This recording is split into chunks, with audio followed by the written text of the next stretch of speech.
To mga kabaksing, sa mga laban po na naganap ngayong araw, ay wala pa rin makatalo sa undefeated knockout artist na prospect sa super middleweight na Amerikano na si Diego Pacheco. Ito'y matapos siyang dominahin ngayong araw sa kanilang laban na ginanap sa Las Vegas, Nevada, ang kapwa Amerikanong undefeated na si Steven Nelson upang depensahan ang kanyang WBO International and WBC USA Super Middleweight title.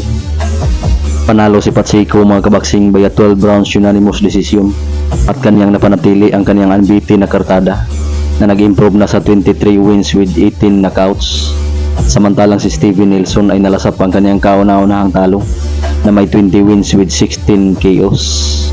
Samantalang sa undercard mga kabaksing ay hindi nakayanan ng former world champion na Puerto Rican na si Jose Pedraza ang bangis ng mga kamao ng Amerikanong bagitong prospect na isang knockout artist na si Ernesto Tito Mercado.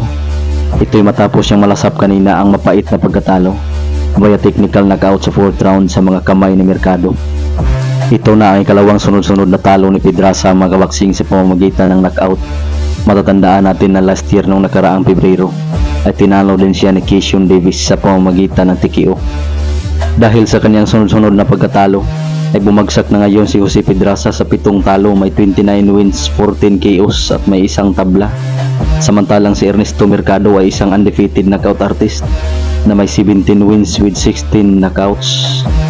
Samantalang sa iba pang undercard ay nanatiling undefeated ang Olympian gold medalist na taga Cuba na si Andy Cruz na may kartada na sa ngayon nag-improve na sa 5 wins with 2 knockouts.